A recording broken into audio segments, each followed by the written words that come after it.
Welcome to the third day of MARUF. First of all, thank you for giving us your time. As you know, since 2019, we have been living through a pandemic that has affected everybody globally, and the most affected areas are the biggest cities and the population in these cities, and we're gonna be discussing these changes in a global manner in the Marmara point of view and local point of view. We'll have three perspectives. Let's talk about our speakers from LAC cities. Luna da Silva is a researcher and especially for governance of crises and cities. From Ainara Fernandez Tortosa from another researcher who is doing research about COVID-19. From Marmara Municipalities Union, Büşra İnce.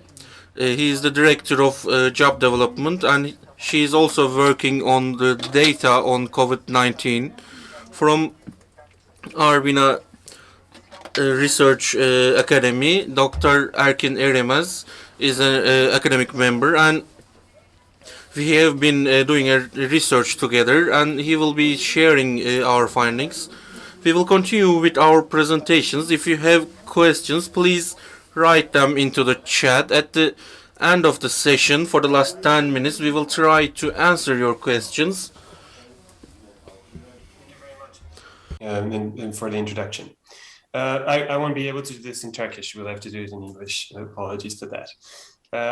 Let me share my screen.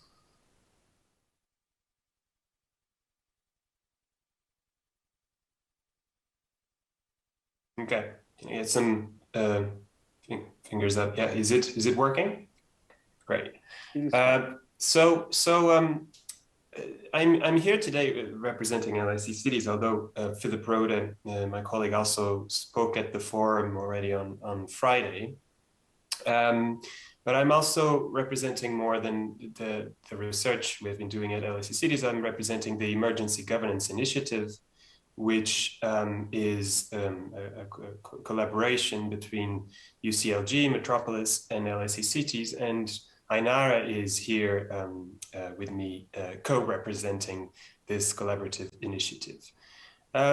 So without further ado, going through my presentation for today, before I actually engage with the questions that İnan very kindly shared before this session, I want just to do a little bit of a historical background into how we got to be here today.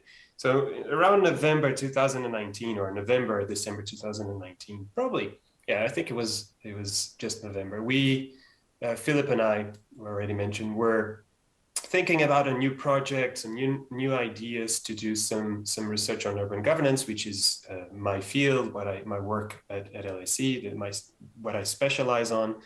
And we came up with this idea of emergency governance. And we obviously do not have a crystal ball at LSE. We didn't know that a global pandemic was going to hit the planet in 2020. So we were not kind of foreseeing this problem. I would probably be a millionaire if I could predict the future. But what we were thinking about when we are having those discussions were, for example, the climate emergency issue. So more and more cities around the world were declaring climate emergency already in 2019. And so we were wondering, what does this mean for the governance of cities? What does this mean for local democracies? What does this mean the way we organize ourselves in urban environments? And, you know, it wasn't just the climate, it was also housing. We kept hearing like this global housing crisis that everybody was calling their attention to, homelessness in lots of cities around the world, and just, you know, rising costs of housing. And so we had actually a discussion with UCLG about these ideas, and we explored jointly in late 2019, early in January, February 2020, whether we would be able to do this and explore this together. But UCLG said, look, this is a great idea. This is very interesting, but we have to focus on inequalities. This is the key issue, substantive issue of our times. We have to be seen to do some work in this area. And we were sort of, yeah, that makes sense. You know, inequalities is indeed one of the main issues of our times that we need to tackle. But then the pandemic hit. So we sort of had the UCLG reaching out and said, remember that idea about emergencies? Do you still are available to do some research into that? And we said, obviously we are, and we also very, in a kind of an emergency response, immediately put together this initiative in the space of a few weeks and started immediately publishing some outputs as things were happening on the ground.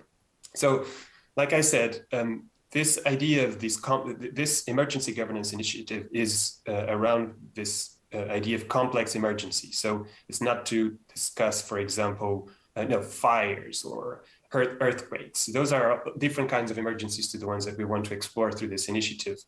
These emergencies are more, these complex emergencies are usually at the global scale. They're very long emergencies. They are interrelated to many societal aspects, and there's no social memory of these, no experience of dealing with these things in our lifetimes.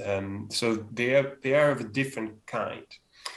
And so we also thought about this initiative as a way to take stock at where we are in terms of the governance reforms that the Global Development Agenda is calling us to do. You know, we have the New Urban Agenda published in late 2016, early 2017, as a UN official document. And we're wondering, so what has been done since these agreements have been put together? We know that urban governance is a key central issue in these agendas, but it's very hard to actually come up with more substantive and measures or gauges of how things are changing on the ground. So hopefully this is actually an opportunity for us to do this, to have this sort of existential review of where we're at and where we are going to go. So, like I said, this emergency governance initiative, it's not your typical academic research project. It's very much hands-on, very kind of demand-led. We talk to local governments and local and regional governments and ask them what they need and what they're struggling with. And then we are following them, not the other way around. And we are publishing very short documents in a very rapid fashion. So we have already published 3, what we call analytics note, which is just very visual, very kind of just graphics and statistics and so on, so that people in 3-4 pages can have a good idea of where we're at in these different themes. And we've published 4 policy briefs already. The last one was published on Friday on multi-level governance, but we have looked at other issues before. So the first question that İnan asked me to tackle was, how did the pandemic affect the governance of cities? Well, it's a big, very difficult question. Let me see what I can do in about 5 minutes.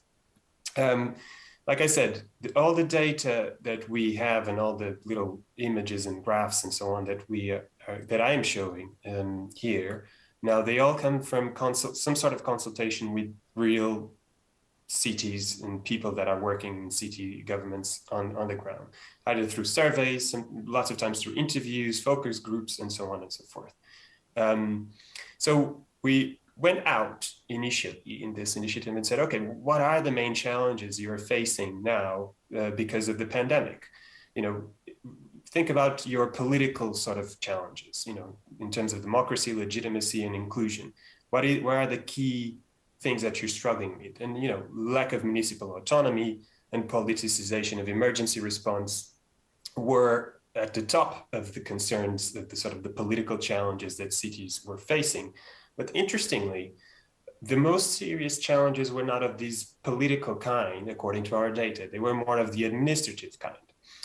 so connected to technical management and innovation and so on and so forth. Very clearly, city governments were telling us that insufficient public budgets and uncertainty of funding, so funding related issues were their main struggle. And then after that, difficulty of working across different tiers of government and the complexity and interdependence of policy sectors. So coordinating all the different sectors and all the different levels of government and all the different responsibilities in an emergency situation. This was the message that we got for them. So this is where we try to focus. So I'm going to focus, for example, lots of the funding, like I said, we're demand led. So the subnational government has told us that funding was key, so we looked at funding and finance. And for example, in terms of the specific top finance problems that cities reported to us, it's interesting that there were some shifts. There were some of the things that they were struggling before the COVID-19 pandemic are different for the ones that they started to struggle during the COVID-19 pandemic, and what they expect to face after the pandemic. The health of the local economy and the health of the national economy were the main problems during the COVID-19 pandemic for subnational governments, because obviously this is also connected to their own revenue sources. If the local economy and the national economy is struggling, then taxes are also going to be lower, and tax collection is going to be lower, and therefore their budget is going to be more constrained, and so on and so forth. But the even sort of slightly scarier thing is that they expect these issues to be even worse after the pandemic. And so yes, we are now kind of getting out of it. We're not completely out of it yet. It's important not to forget about it, but we're not out of this kind of emergency. But we're starting to, and the people we spoke to, they expect all these challenges not to ameliorate, but to be even worse. We might explore why this might be the case a little bit further along. Obviously, the key thing was this so-called Caesar effect, which is the simultaneous increase in expenditure because there's new costs that local governments have to face, for example, cleaning and health-related and social expenditure, and a decrease in revenue that has to do with less collection of fees, for example, transport and parking fees and so on, and also the freeze of the local economy. There was a paradoxical thing that we found out as well, which is,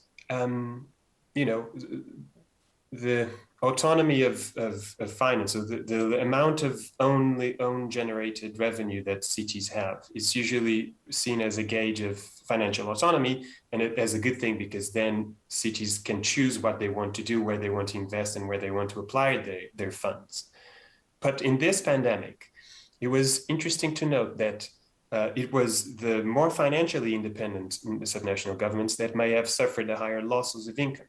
This is because the intergovernmental transfers were among the least affected sources of revenue during this pandemic. So tariffs and fees, revenue for assets, and taxes, this was very sharply and affected.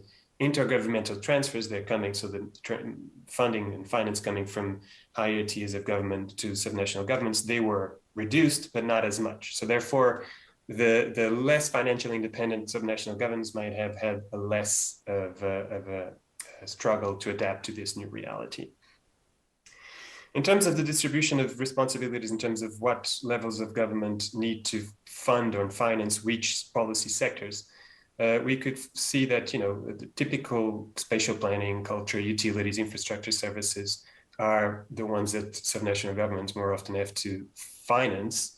But it's important to know that lots of these important responsibilities, they have low elasticity, which means they do not change a lot depending on an emergency situation. And sometimes they do not decrease, the demand for these services does not decrease, but increases. For some infrastructure services, public infrastructure services like, waste management and water delivery and so on, these things are not affected, or they even increase if you think about, for example, about the amount of delivery, packaging, and so on and so forth that raised with this pandemic.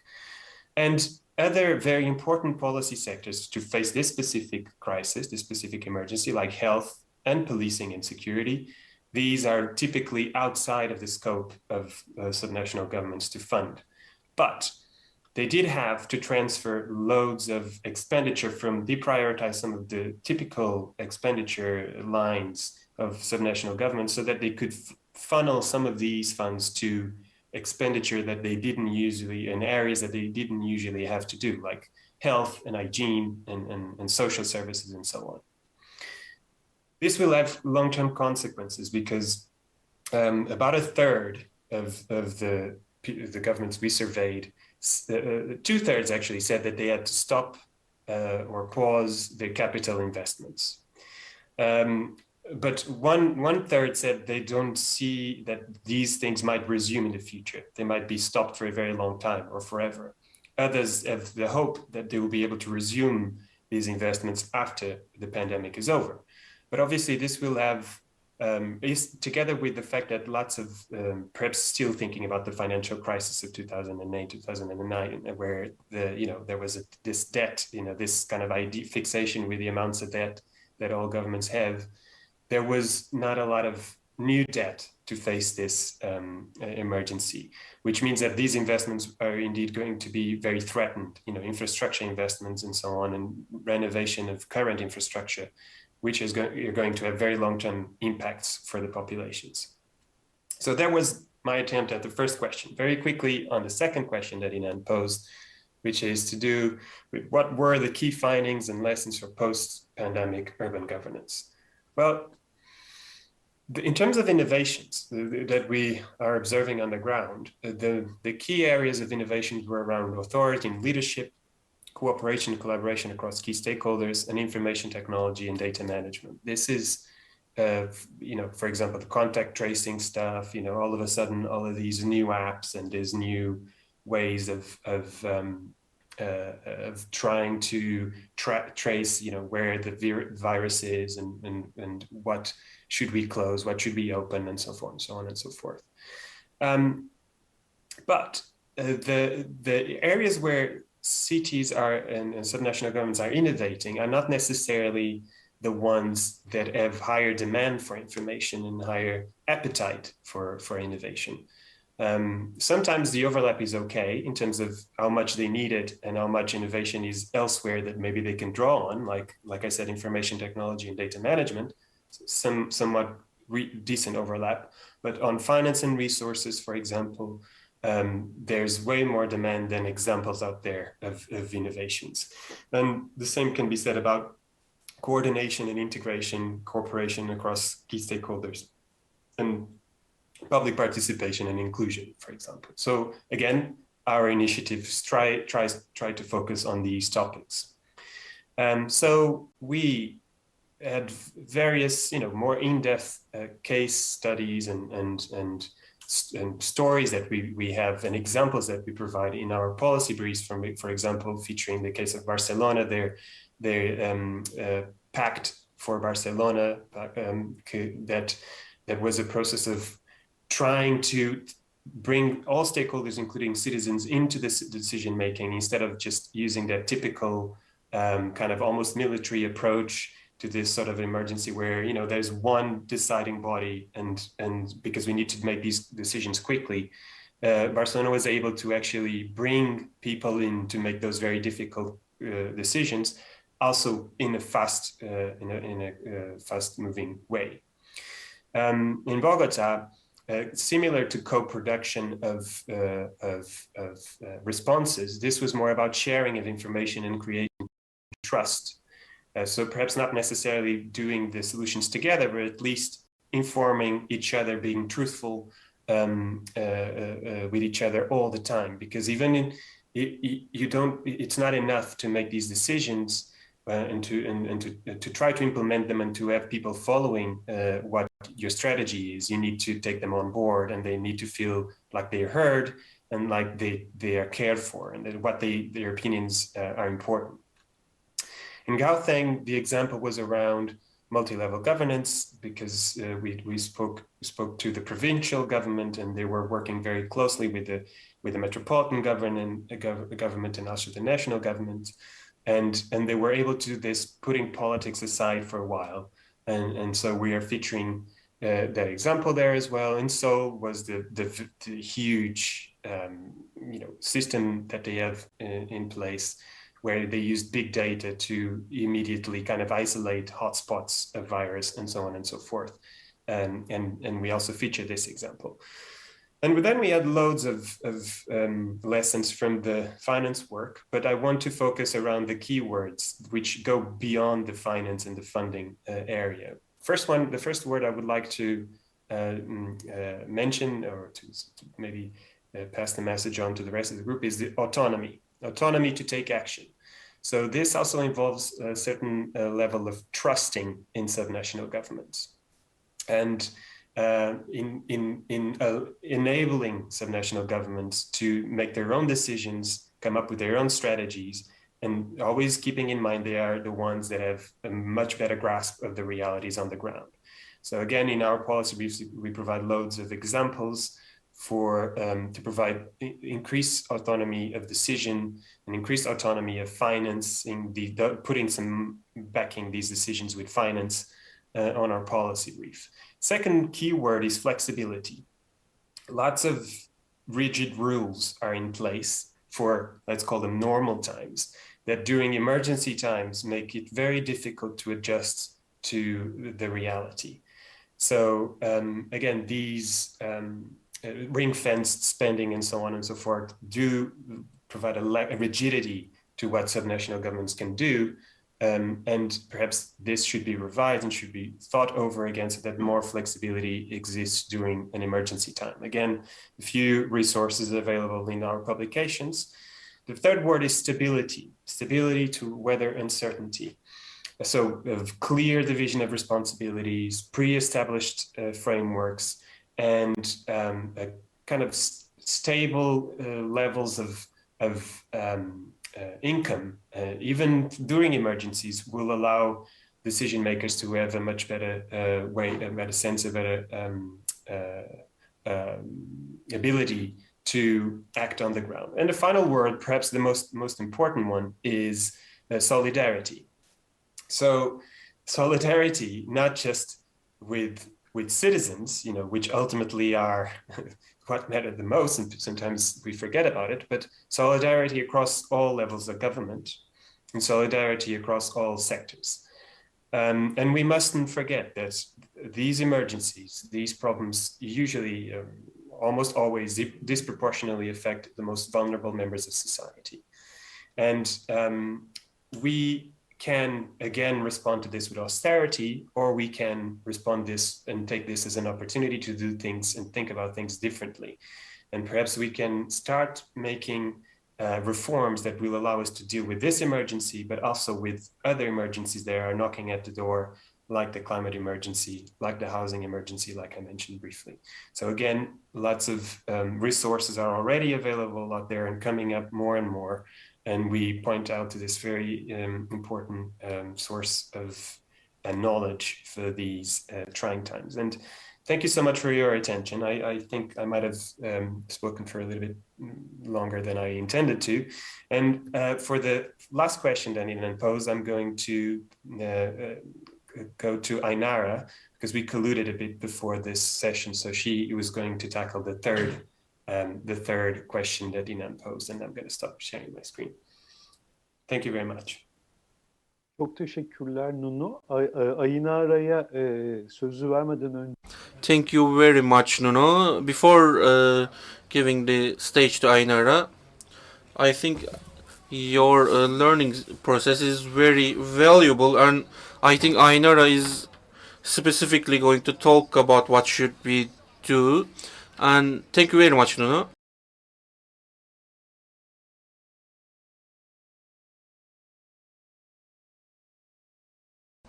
And thank you very much to all the organizers for the invite. It's really a pleasure to be with you today. And thanks, of course, as always, to my colleague Nuno, who is extremely clear and also makes it very difficult for me to keep up with the rhythm that he posed, but I'm going to try to. And today I want to start my intervention by telling our side of the story. It's all false, can you imagine? No, indeed, everything Nuno said is real. When our LSE colleagues approached us and asked us if we would be interested in exploring the role of local and regional governments in governing complex emergencies, we were, of course, immediately attracted to the idea. However, even before COVID-19 struck, the pace at which inequalities were reproducing themselves made it that our board, our constituency, mandated us to put addressing inequalities at the heart of our agenda. Yet, if there is something, a key lesson that I believe that this crisis has taught us, or perhaps even retaught us, is that regardless of what policy problem you want to be addressing, be it social, be it economic, be it environmental, let alone inequalities, you need to get your governance right. And I am telling you this not only because, it's always good to have two sides to a story, but because to me, this is the key entry point to answer the question that I have been posed, which is how can local governments improve the resilience of their institutions and their cities? So, as Nuno was anticipating, in the Emergency Governance Initiative, we have committed to producing knowledge that is actionable. So indeed, all of the findings of our initiative are meant to help local and regional governments respond to emergencies on the ground. And here you can perfectly see the link between being able to provide responses that are comprehensive, that are inclusive, that take into account human rights, with building up resilience, not only to the emergencies that we're already facing, but to the emergencies that will for sure come. So in order to do that, a first step that we took was to try to build this framework for governing complex emergencies, not only COVID-19, but as Nuno was mentioning, also the climate emergency, as well as social emergencies, such as the housing emergency. And the focus of this framework is precisely emergency response. So perhaps a little bit different from more traditional approaches to maybe preparedness or prevention or recovery. So this framework has been built through extensive consultations with local and regional government representatives, with international partners, through in-house research, and it has some different components. And the first one is, well, firstly, acknowledging that there is no one-size-fits-all arrangement to governing complex emergencies. The first component that this framework is proposing is a pathway for establishing emergency governance structures. It also proposes some key components for emergency governance processes and a mapping of key emergency governance domains.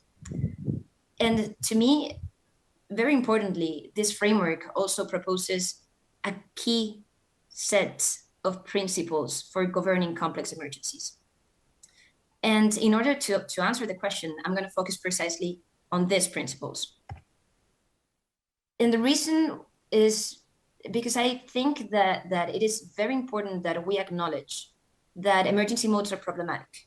They entail assigning unusual powers to governments, which can in turn restrict the freedoms of the people.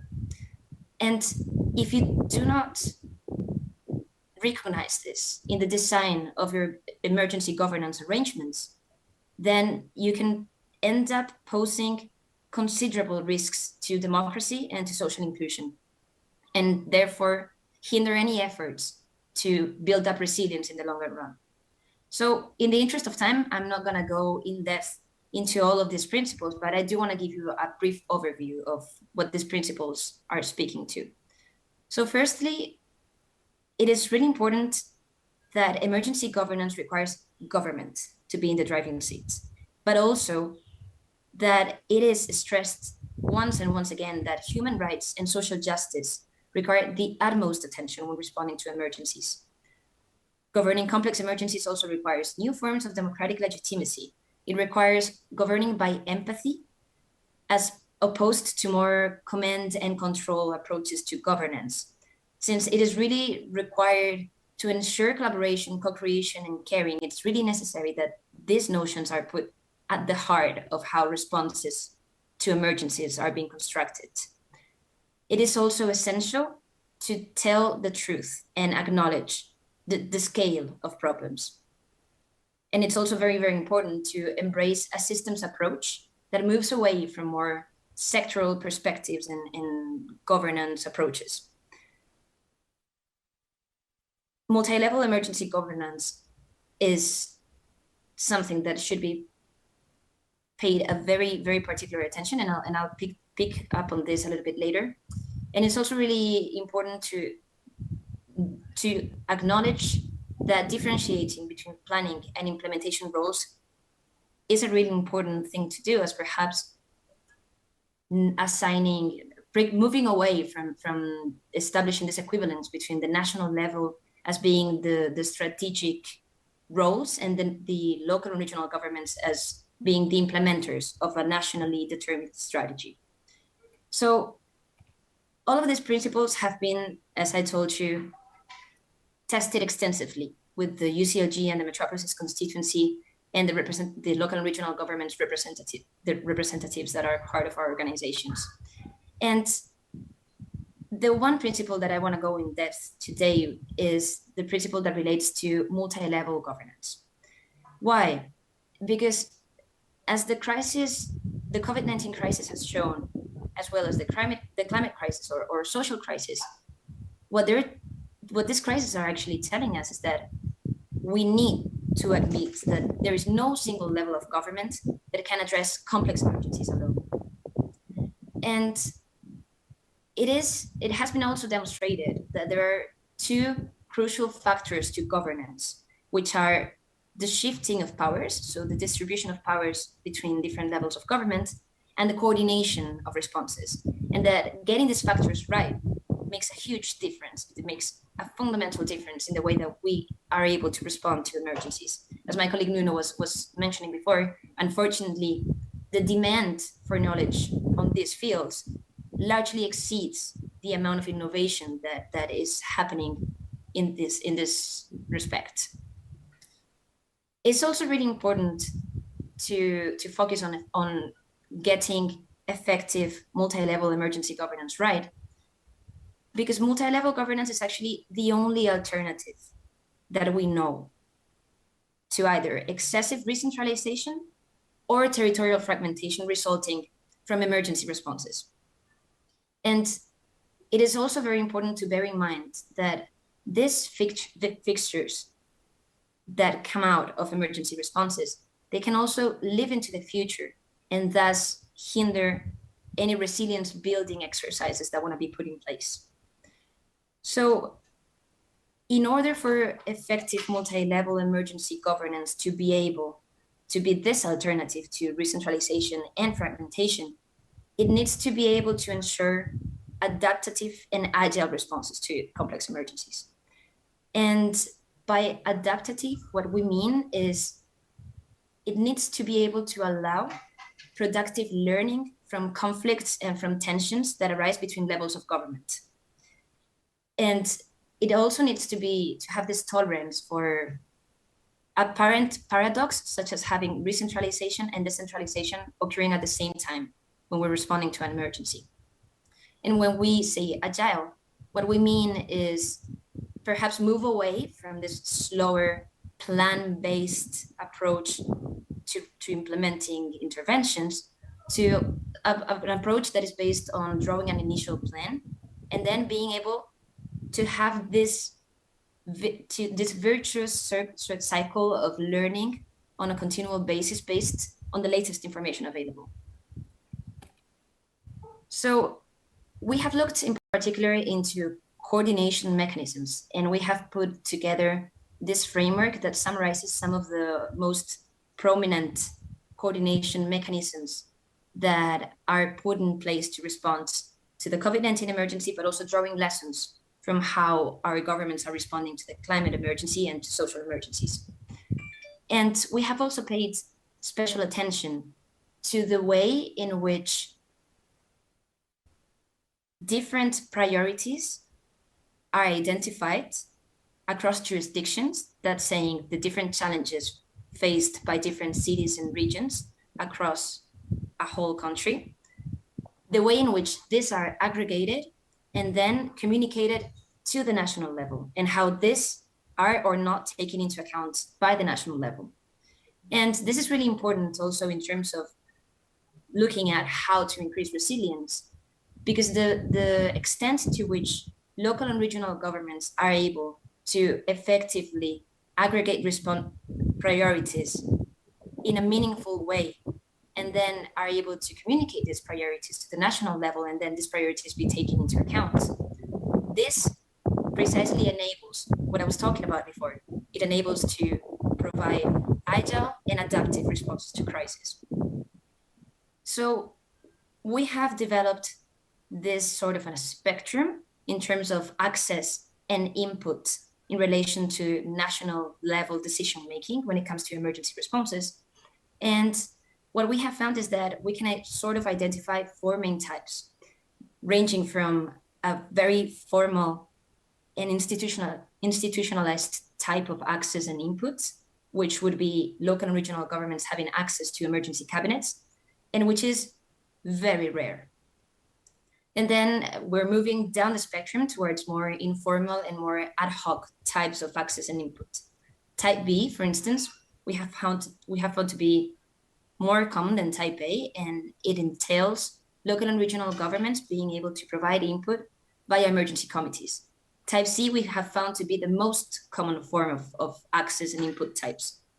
And it consists of local and regional governments being able to provide input to the national level via existing non-emergency networks. And here, associations such as UCLG, Metropolis, and local and regional government associations have played a key role. And then we're moving towards type D, which is more informal and more ad hoc.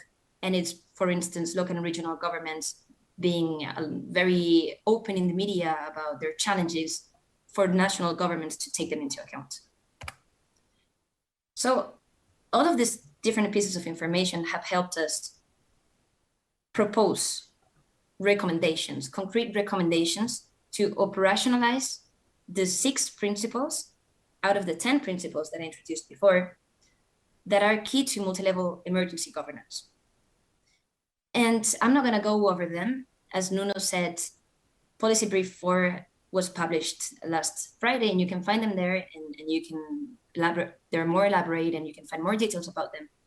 But for instance, building legitimacy and trust, ensuring that public institutions are stable at the core but allow flexibility around the edges, supporting capacity building to ensure that all levels of governments can take the lead when it is necessary for them to do so, clearly assigning and funding responsibilities across all levels of government, ensuring that the adequate coordination mechanisms are in place to actually ensure proper vertical cooperation, as well as facilitating cross-sectoral cooperation, enabling all stakeholders to input and access information in real time, enabling experimentation.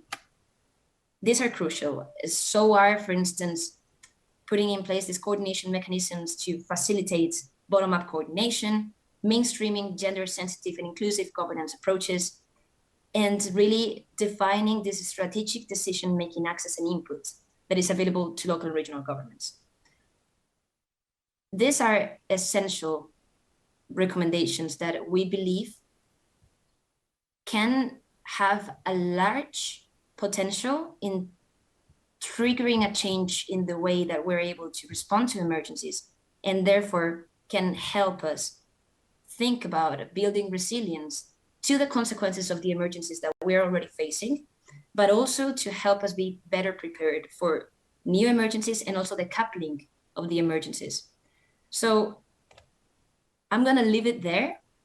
I hope that this presentation was helpful in trying to respond to your question, İnan. And again, thank you so much for having us here today, and I'm more than happy to answer any questions. Thanks a lot. Ben çok teşekkür ederim. Çok değerli, analitik. Thank you very much. It was very valuable, analytical, and comprehensive presentation. And the result that came out from your presentation was very important, because in the governance of the emergency, hierarchy and being multi-sectored and being flexible, alongside these things, social justice and empathy, the human dimensions should be involved. And this is what you did, and it was very valuable. In COVID-19 crisis, it did not affect everyone at the same level, in the same way, especially in large cities with fragile, poor populations. Well, they were much deeper affected. The woman, for example, living alone, or the handicapped people, they were affected in a worse way. From your presentation, I realized that we can do better and more effective responses. Thank you very much for that.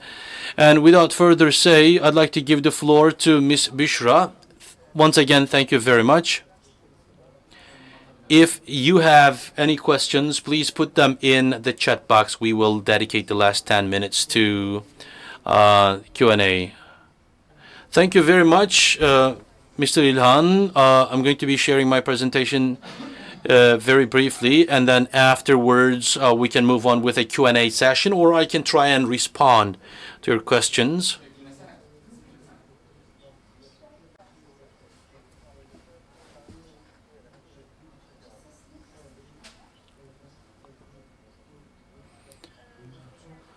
Hello again.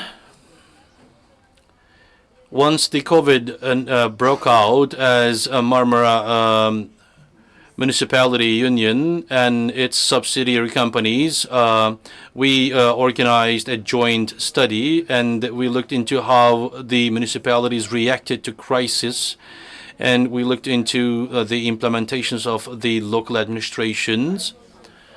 We researched the reactions of the municipalities and the practices that they had.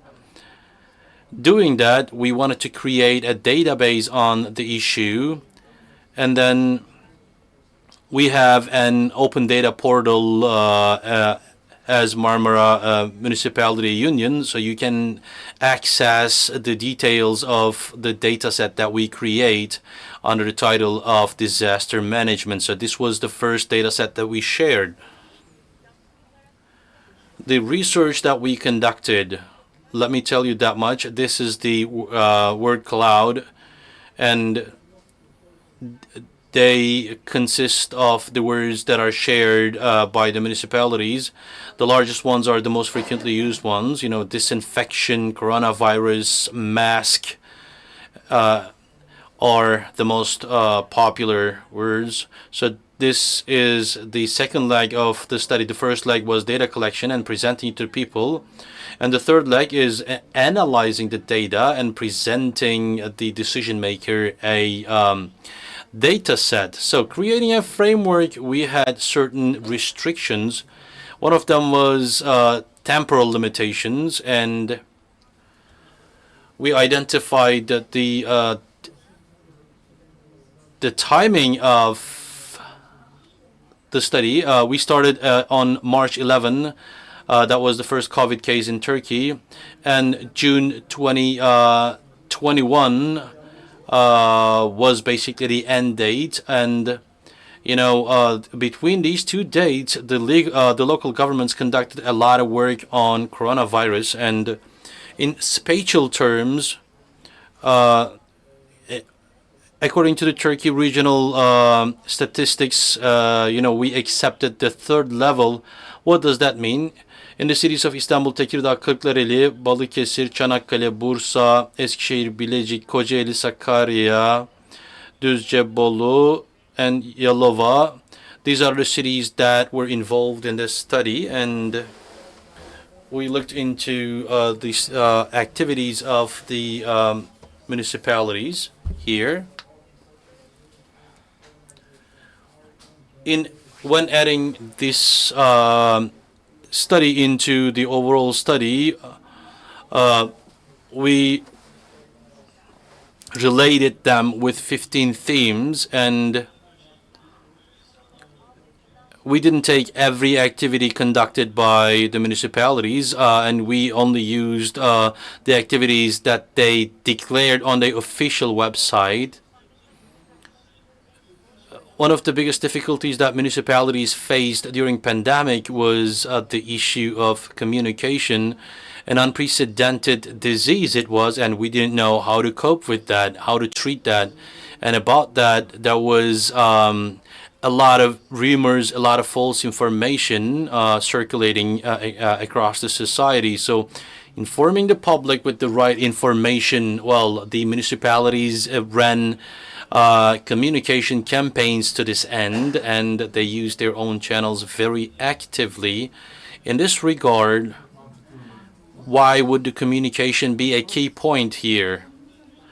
Well, on the screen you can see the daily total number of shares, that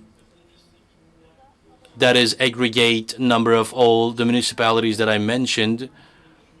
You know, it decreased in time because, you know, it was shared more intensely at the beginning, and people learned about the disease more, and the shares decreased in time.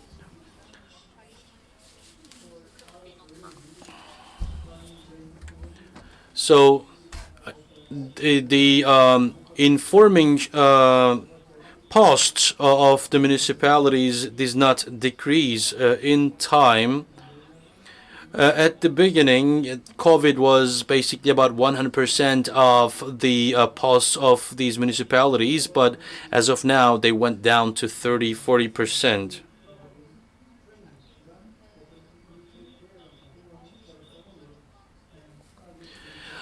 What are the themes and communication issues? They were mostly on infrastructure, sheltering, auditing, education, public space, urban technologies, institutional development, culture and art, health, social services, transportation, local diplomacy, and the others. These were the tags that we used. We basically created relation between the communications of municipalities and these themes. So we tagged the communication of municipalities with these tags, and the most frequently shared issue was health, as expected. The three following ones in relation to this period was about public spaces, social services, and environment. I'm showing you this map because we evaluated the municipalities' behaviors based on their size. I'm not going to go into detail, but Municipality 1 is a scale that involves less than 40,000 population. Municipality 2 and 3 is above that. Municipality 2 involves between 40,000 and 400,000 people. What you see on the screen they represent municipalities that we involved in our study, and you can see where they intensified because we wanted to see the picture based on spatial basis. You know, for example, which ones were similar. For example, metropolitan municipalities did similar things, or neighboring municipalities did something similar. And based on that, we created a heat map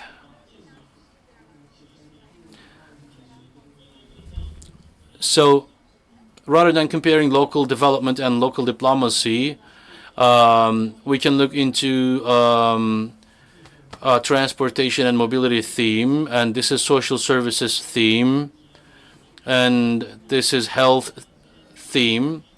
The communication was intensified in Western Marmara, and right in the middle you see Istanbul shining bright. And there are two reasons for that. The first one is that it has a very high population, and then it has a lot of municipalities. And our observations indicated that municipalities with higher populations used their communication channels more intensively. One last thing is that between the themes, the least mentioned was shelter, and I can say that we observed the most homogeneous breakdown between the municipalities. Our study also indicated that each municipality has different priorities in terms of problems. Of course, this has to be analyzed in detail, but what we see here in the lower part, each bar here represents a municipality, and so no color matches right the next municipality in these bars. So each municipality focused on different things. Of course, they focused on health as the major issue, but they were different in the breakdown of the themes. Thank you very much for the concepts and the method that used, and thank you very much for using the heat maps and similar visuals. In addition to your focus, I have 3 questions that would basically help us dig deeper. You can respond 3 minutes in 3 minutes each. What were the biggest problems that the municipalities faced? Could be contextual, or it could be about institutional structure. How were their institutional resilience? And what kind of problems did the cities face against this crisis? The most frequently observed area was communication. This is why we focused on the communication channels in our research, because it was a period of uncertainty, and the biggest problem that the municipalities faced was this uncertainty, because the municipalities needed to guide people and present solutions and provide services. But at the very beginning of the process, even the World Health Organization was not very clear about the processes. So to save people from false information and to prevent panic, I can say that municipalities suffered. So this was about the issue focused on pandemic, and it hit everyone from street sweepers to plaza workers. So municipalities were good grounds to see that, and they managed the issue very well, I can say. On the other side, we observed that the digitalization processes accelerated very fast to prevent people from going out. They had to digitalize many services that they provided, and they did that in a very fast manner, and people's adaptation to that was also very fast. Normally people who would normally go to official places to make payments and do official documental works, they did that online, and people could provide help to other places, again online. So for transparency and digitalization, the municipalities pioneered, and well, they managed the process well, I can say. Thank you. To the best of my understanding, the healthy communication came further to the fore, and regarding the digitalization process, the municipalities led certain dynamics. All right, the second question. The experience that we obtained here, municipalities, what kind of policies did they develop to improve the resilience can you inform us on that based on your study?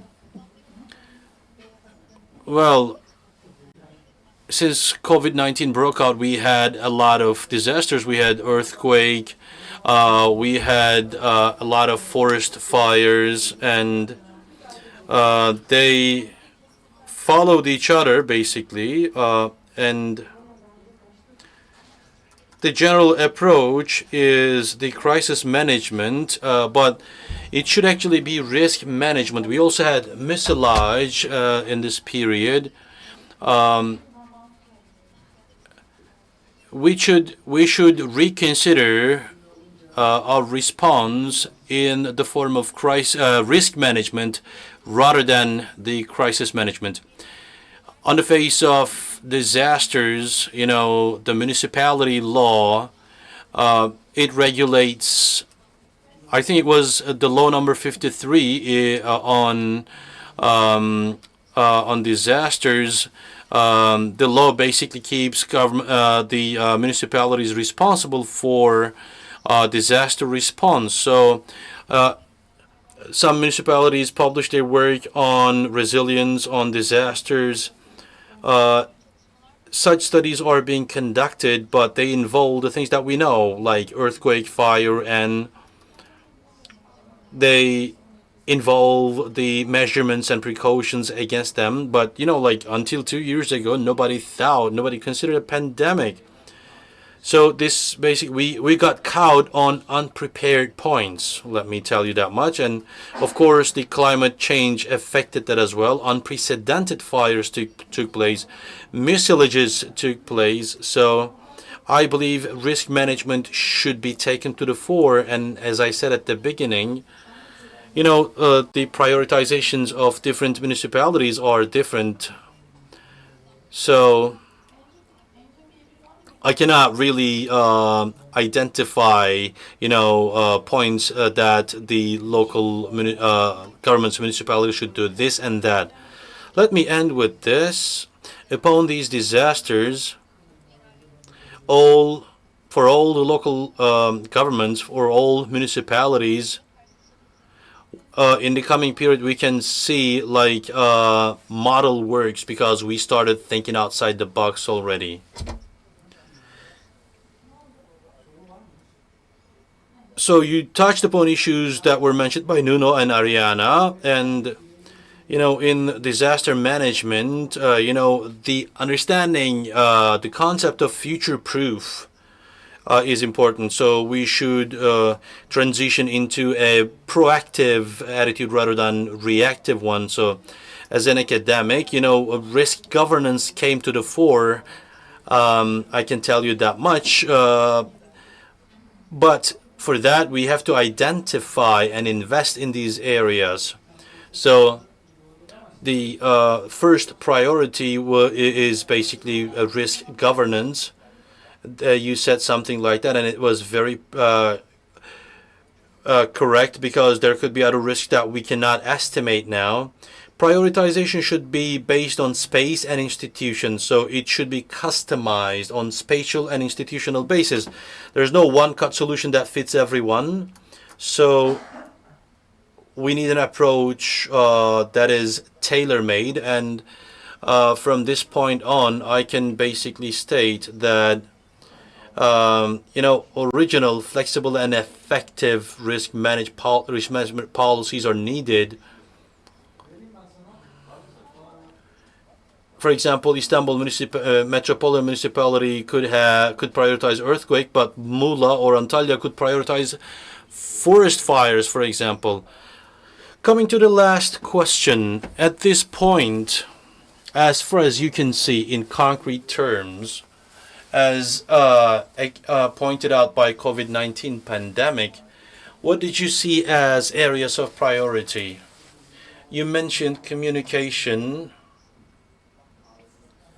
but how is the health infrastructure? What is our capacity across different sectors? Did we get stuck in leadership, but or you know, could we basically move on with ad hoc solutions? what are the priorities that you can state?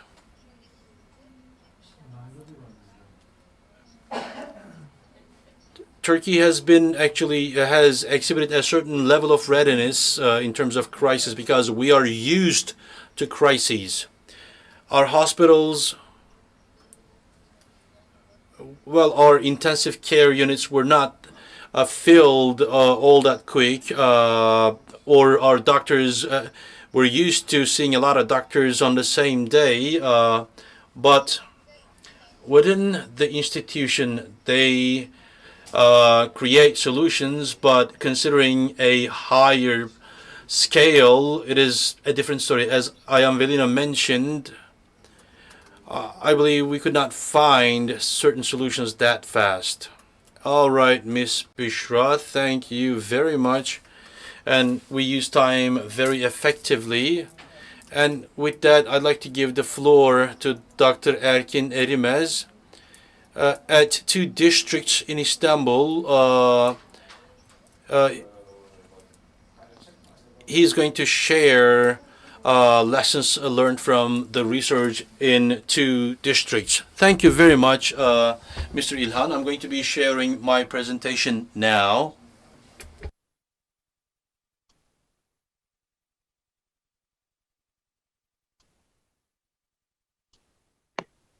Şimdi aslında biz bu dönemde Now, during this process, before the crisis, with Sultanbeyli and Maltepe municipalities, we had decided to make a project with them. And quickly after we started the project, we were facing the COVID-19 pandemic, and then we have decided that the things that are being lived during the COVID-19 pandemic are good examples for us, and we can use these experience and examples. So we wanted to create an action plan and try to find a working prototype. And what COVID-19 has shown, that resiliency in cities is very important, and we have to take a look at it from different views as well, both from physically and economically, socially.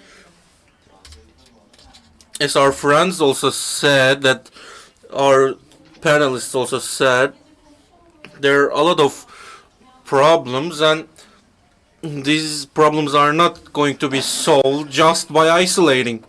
Also, different groups are affected in different ways, and unfortunately, lowest income groups are affected the most, and that's why these things are what we have seen by experience. And to achieve well-being can only be made with specific policies, and this shouldn't be preferably based on rules. It should be based on principles. And for another point, in the municipalities, actually existing approaches do not work. We have to develop new systems, and we have to learn, and we can't just keep on going the way we had been. So that's why we have to think about the legislative in the national level. We have to have it be inclusive, and we have to base it on data, and it should definitely be taking a look at the whole picture. And if we do not take a look at the whole picture, we might make one thing better but another thing worse. So this will be generating more problems. So what is important for governance? Local governments are the first point of contact for politics. Nobody goes to the parliament, but people can go to the municipality and talk about their problems. So for people, doing communication is much easier on municipalities, and municipalities are a very important point of contact for people. As I said, we have to take a look at it in a wholesome way, and we have to understand the needs, and we have to decide together. We have limited resources, so we have to meet with all stakeholders, and we have to realize and understand them. Other panelists also said, but these are long-term problems. For example, climate change. So the politicians, the problem politicians have is using the resources today, and we will think about tomorrow when it comes. So they are not spending resources for the future. If we generate enough well-being currently, we will be re-elected. But to solve a problem like climate change, we need long-term policies, and we need to use our resources for long-term solutions. But unfortunately, neither the public sector or the private sector want to do this. Of course, COVID-19 is a very impactful pandemic, but in 2019, World Health Organization had reported that there can be an influenza problem and a pandemic, and this might affect the economy and create an economic crisis. All of the governments have known about this, but nobody did anything, and nobody spent their resources for any long-term solutions. So we have mechanisms, but our radars are not open. We are not doing the right things, and we need to have principles. This is going to directly affect our life quality. This is going to directly affect our incomes. So why did we do this project? So we wanted to improve social resilience, and we wanted to support the policy making, and we wanted to bring it to the local governance. While doing this, we wanted to increase the capacities of the municipalities for their organizations, and citizens have to be educated about specific subjects as well, and we have to strengthen collaborations and participation. For the subject of resilience, we have to have it on the news. We have to raise awareness for resilience in cities, and we have to take steps towards this, and to be able to take steps we have to raise awareness. And both for Turkey and globally, we were trying to lead this point with our project. We had two municipalities in our project. One of them was Sultanbeyli, the other one is Maltepe municipality. Sultanbeyli is one of the highest points in Istanbul, and they are very unfortunately placed in the income and socio-economical levels. While we are doing this project, we were in collaboration with the municipalities, and we had met with 2,259 locations, and we had met with 825 businesses. We didn't only talk to these people, we also have talked to staff of the municipality, so we can understand their views as well. And we have met with 800 municipality workers, and also we have also talked with over 60 directors and politicians on the municipalities, both for civil society organizations and both for public organizations. We have also met with 30 different institutions about the stakeholders of the municipality. And also we have taken a look at the international applications and local implications from governments, from military, from other countries, and we wanted to see their approaches, and we want to see how others approach these problems. So what have we found in the field? What we have found is there is a big income loss, especially in Sultanbeyli, in the lower income families. People do not wish to ask for social support, and what we realize is they are not informed about this. And a second point, what Büşra also said about internet and online applications, we realized that the usage is very low. Today it has increased, but these applications are able to notify specific notifications and information sharing, and the capacity of the public has to be improved so that people can use these online applications. People are saying that they have to come and ask us what we want. They are deciding from the top. The authorities are deciding themselves. They are not realizing what we are living. When we talk to the employees of the municipality, they are saying we need more data, and not just gathering data, but also we need to have the systems to analyze their data. This is only moving forward with informal relationships between the departments in Turkish municipalities, and we have to have planning before a crisis. If the crisis is already here, you can't find all the solutions. And also what we have seen is inclusion of stakeholders is very important. We have to discuss what we have to do, and we have to be in agreement. This is not just for the planning phase. This should be also during the practice and realization, during the execution. And within the municipality, they have to have an effective coordination mechanism. We have talked about principle-based structure. This structure maybe could be taken action in a different manner for different crises. For example, some departments are going to be more active for a specific crisis, so we would have to move employees in different departments, and we have to act quickly in specific points.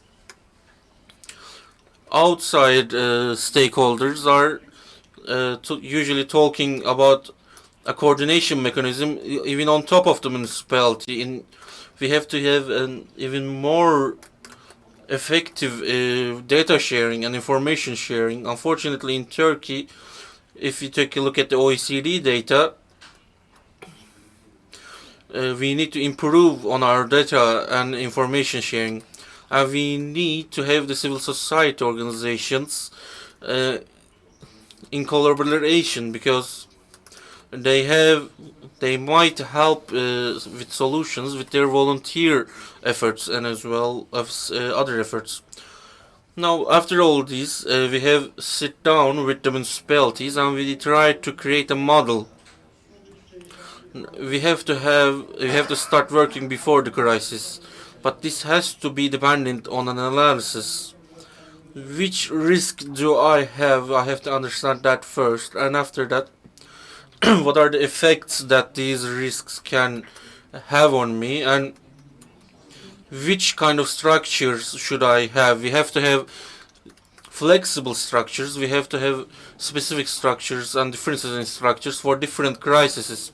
After the design phase, for example, a lot of municipalities had problems with masks. Of course, it was a global problem. We didn't have enough masks, and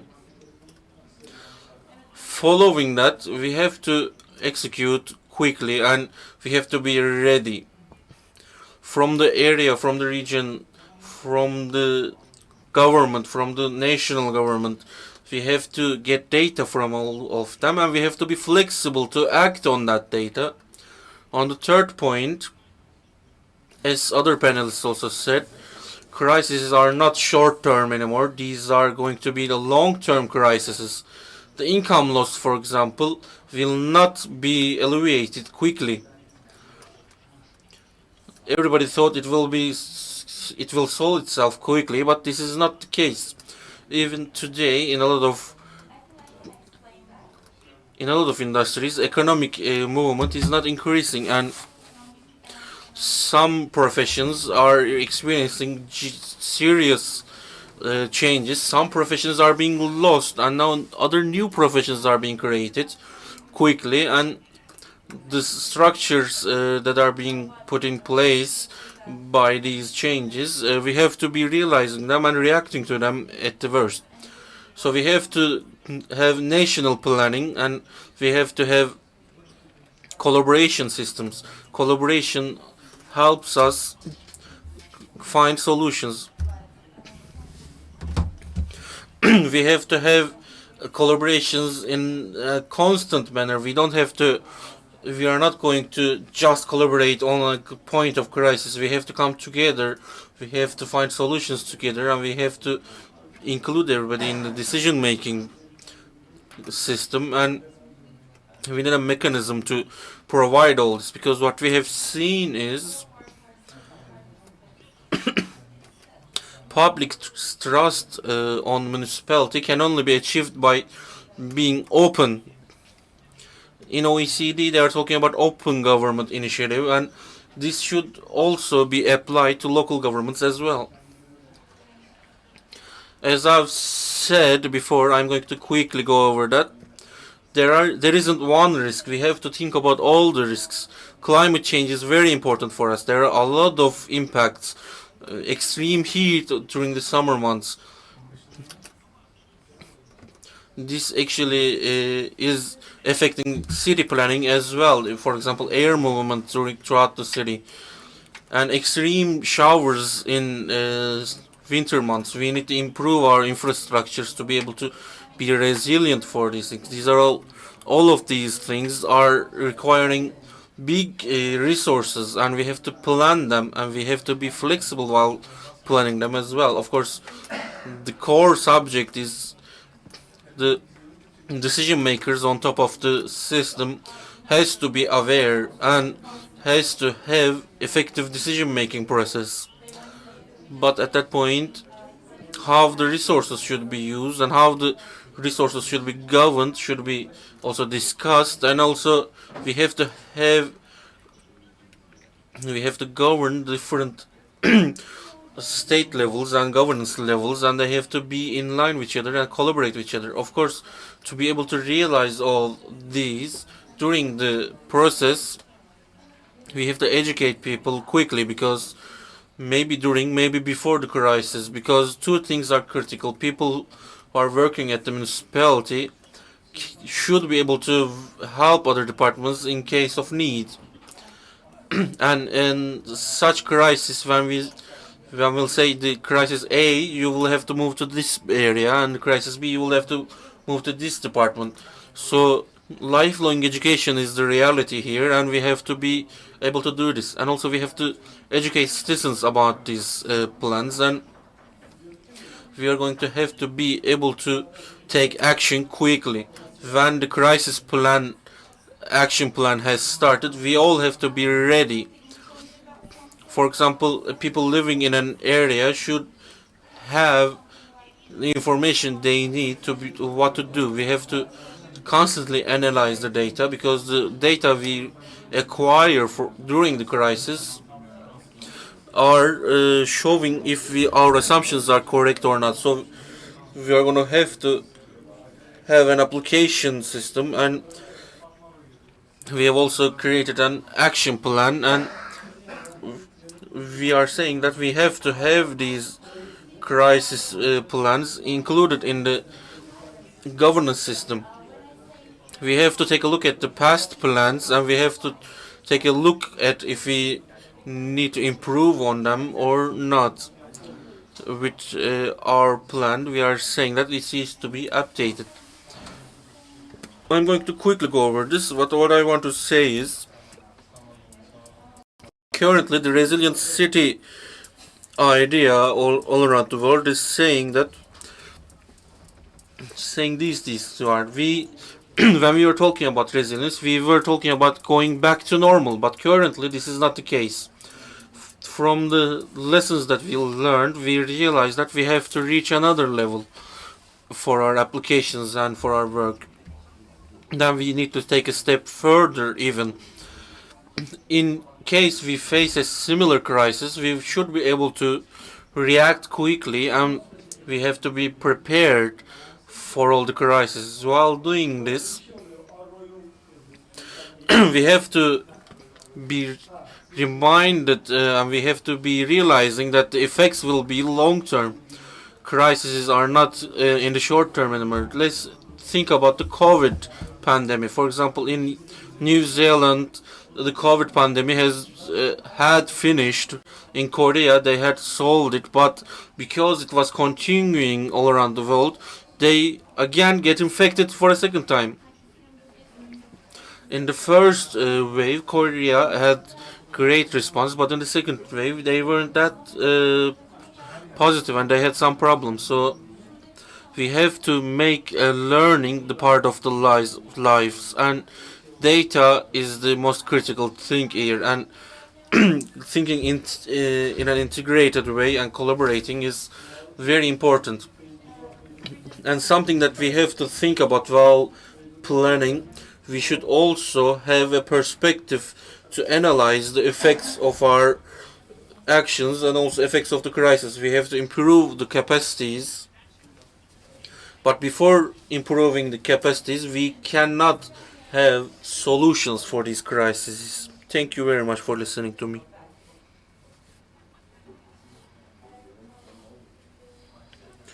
Thank you, Mr. Erkin.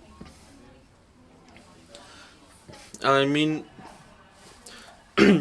this was also very technical as well in a micro level, local municipalities and how they are run.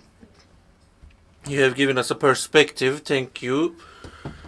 And in general in the panel, Nunoa and Irana has talked about global researches and made us realize that similar problems are arising in a lot of different geographies as well.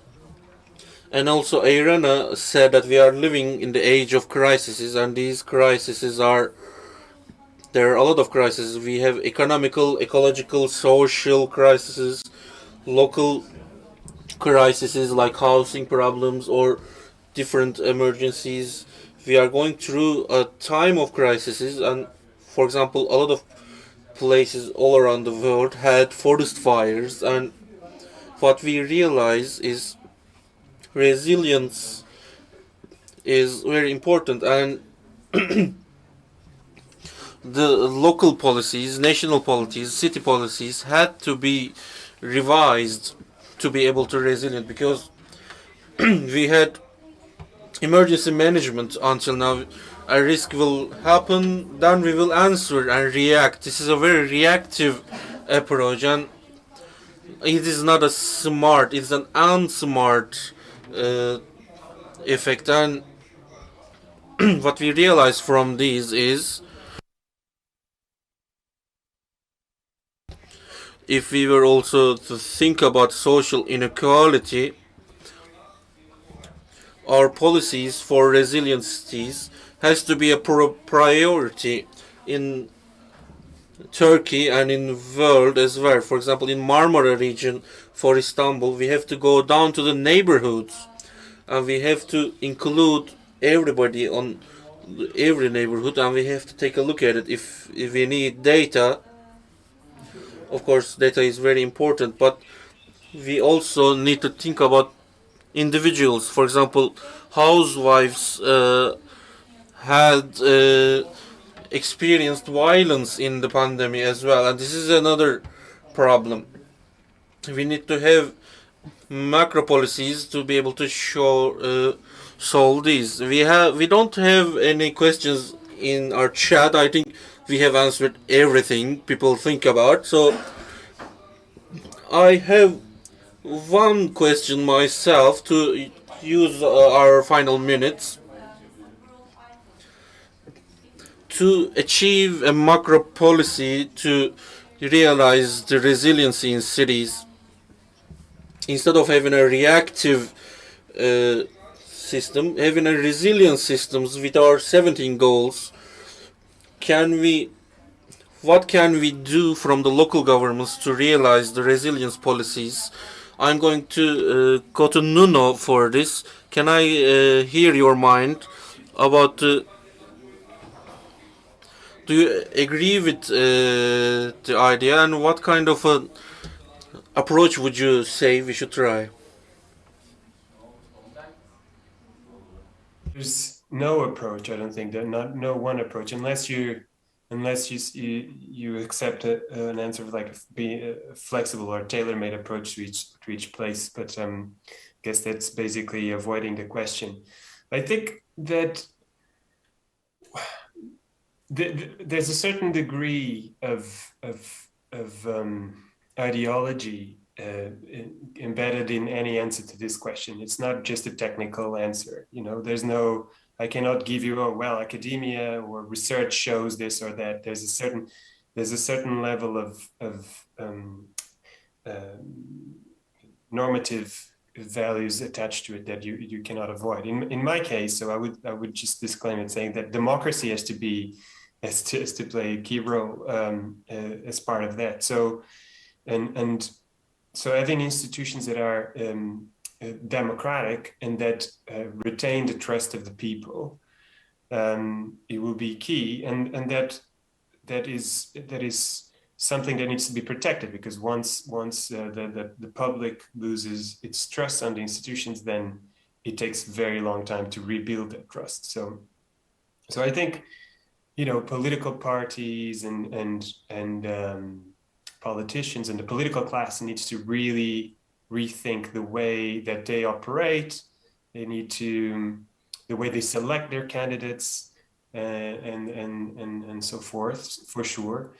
And so this is like the government focused side of things. And then there's the citizen focused side of things, which is the politicians also need to trust their citizens. You know, they need to trust their civil society. So there needs to be mutual trust. And by this, I don't mean plonking responsibilities onto civil society that used to be government's responsibilities, but it's trusting that they have expertise to understand the problems and to be active participants in the decisions on how to respond to those problems. It's a bit high level, my answer to your question, but I certainly do think that decentralization and evolution will be a key part of this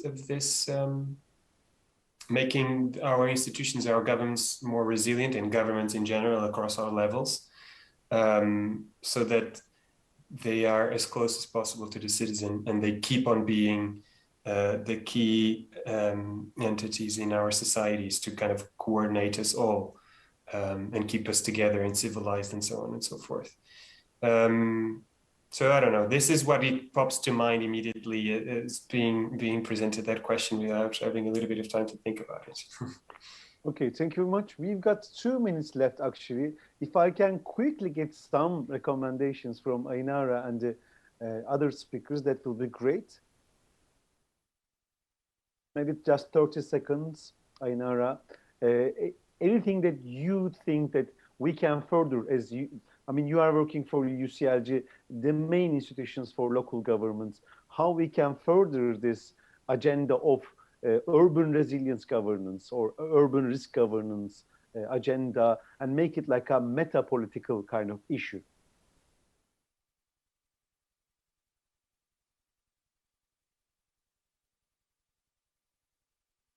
Did you hear me? Aha, I see. Let me ask in English. What can we do to improve the resilience of urban city? Is there any agenda that we can improve the resilience of the cities? Anything we can do to make it a micro solution, and can we improve it in a meta political system? Galiba. Aynara çünkü bana da yazdı, ulaşamıyor.